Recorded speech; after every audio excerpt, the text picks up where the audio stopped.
Antarctica. The name itself conjures images of an alien world, a continent of extremes where nature reigns supreme. It's a place of breathtaking beauty and unforgiving brutality. Imagine a vast expanse of white stretching to the horizon in every direction, a desert made not of sand but of ice. Why come to the end of the earth to look for something that's already lost? It's a fair question. The answer lies in the very nature of exploration itself. We are a species driven by a need to know, to uncover, to understand our own story. The waters surrounding Antarctica, known as the Southern Ocean, are a graveyard of ambition. For centuries, brave mariners and audacious explorers have tested their limits against these icy seas. They were whalers, sealers, pioneers. Wooden ships pushed into a realm of icebergs the size of small countries. Many never returned. Vessels and stories swallowed by the frigid depths. These lost ships are more than sunken wood, more than twisted metal. They are tangible connections to our past, monuments to courage and sacrifice. Each wreck represents a story, a crew with families, hopes, dreams. Finding one is like finding a lost chapter of our collective history. It lets us honor those who came before and learn from their journeys. Searching for a shipwreck under a permanent sheet of sea ice is not like looking for a needle in a haystack. It's like looking for a needle in a haystack that's frozen inside a glacier at the bottom of the ocean during a blizzard. Down here, the darkness is absolute and the water pressure is immense. A hostile environment that guards its secrets fiercely. Traditional methods simply won't work. Towed sonar arrays would be torn apart by the shifting ice. Human divers are out of the question due to the crushing pressure and lethal cold. The ice is a formidable barrier, a solid moving cap that separates our world from the one below. To punch through this barrier and peer into the depths requires a combination of brute force and incredibly sophisticated technology. The first step is getting to the search zone, which involves a specialized icebreaker ship. These are not your average vessels. They are floating fortresses, with reinforced hulls designed to smash through ice several feet thick. Their mission is twofold: to carve a path through the frozen ocean, and then hold a position, creating a stable platform in the moving ice pack from which to launch the search. Once on site, the real work begins. The heart of the modern underwater search is the Autonomous Underwater Vehicle, or AUV. Think of it as a highly intelligent, self-guided torpedo packed with an array of advanced sensors. Side-scan sonar paints an acoustic picture of the seabed, while other instruments detect anomalies in the sea floor. These machines are our eyes and ears in the deep. We can't go down there ourselves, not to these depths and under these conditions, so we send our robotic avatars to explore for us. Deploying an AUV is a tense and delicate operation. Lowered through a narrow opening in the ice, it's released into the blackness. For hours it flies a pre-programmed grid just above the seafloor, completely on its own. The team can only wait, hoping the vehicle returns with the data that could solve a century-old mystery.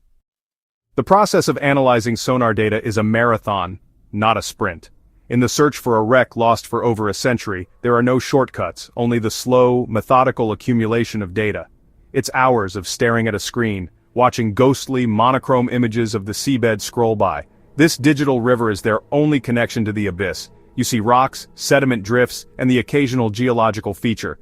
The landscape is vast, empty, and profoundly alien. After a while, the monotony and the deep-seated hope begin to conspire. Your eyes start to play tricks on you. Every shadow looks like the hull of a ship. The mind, desperate for a discovery, starts to create its own ghosts in the data. Every jagged rock formation seems to take on the shape of a mast. It's a phenomenon known as pareidolia, a constant battle for the analysts. It requires immense focus and patience to constantly dismiss these false positives. The team works in shifts, poring over every pixel of data, knowing a single moment of inattention could mean missing the discovery of a lifetime. Then, after hundreds of hours, it happens. A subtle change in the data, a return that seems just a little too solid. "Wait a second," they'll say, their voice cutting through the low hum of the computers. "Go back. What was that?" The lead sonar analyst will rewind the data, zooming in on the point of interest. The room falls silent as everyone leans in. The fuzzy, indistinct shapes slowly resolve into something recognizable, something with an unnatural symmetry. It's not a rock. The software confirms it, flagging the object as man-made. It has straight edges. It has a defined structure, a deck, a hull. It's long, and it's sitting upright on the ocean floor, impossibly preserved in the freezing dark water.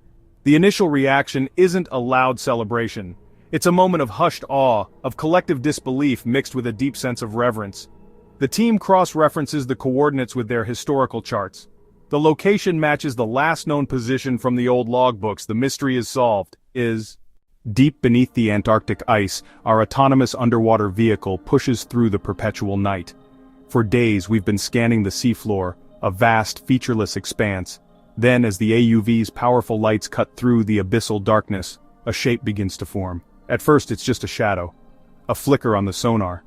But as we draw closer, the shipwreck materializes from the swirling marine snow not as a wreck, but as a ghost ship from another time. The first thing that strikes you is its impossible state of preservation. We're accustomed to seeing shipwrecks as chaotic debris fields, timbers splintered and scattered by the violence of the sinking and the relentless pressure of the deep. But this is different. It's not a wreck in the traditional sense, it's a complete vessel. It sits proudly on the seabed, perfectly upright, as if it had just settled gently to its final resting place. Its 3 masts are still standing, unbroken, reaching defiantly up towards the icy ceiling thousands of feet above. The wooden planks of the hull are so perfectly joined you can still trace the lines of the shipwright's craft. Incredibly, traces of the original paint and even the gilded lettering of its name are still visible under the AUV's lights. Back in the control room there's a collective intake of breath. The usual chatter of data logging and system checks falls silent. Everyone just stares, transfixed by the silent, ghostly image on the screen. It's a moment suspended in time, a direct connection to a century ago. This is why we call it frozen in time.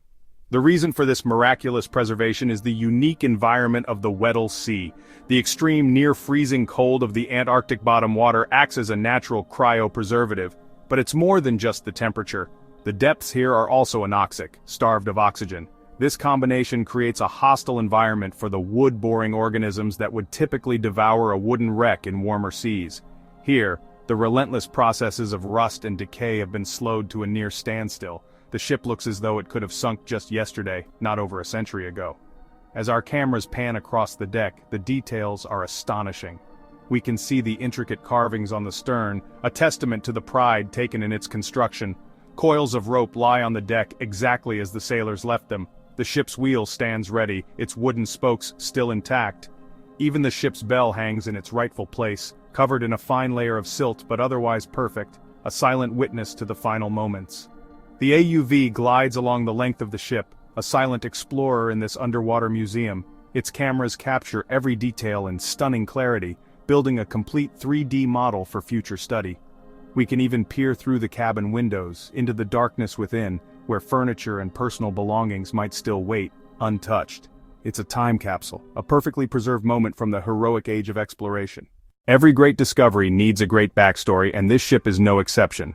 It is the HMS Sea Serpent, a British exploration vessel that vanished without a trace in the winter of 1911. The Sea Serpent wasn't just any ship. It was a legend in its own time, built for the rigors of polar exploration. It was captained by Sir Alistair Finch, a charismatic, controversial Royal Navy figure, known for his ambition to chart the uncharted Antarctic coastlines.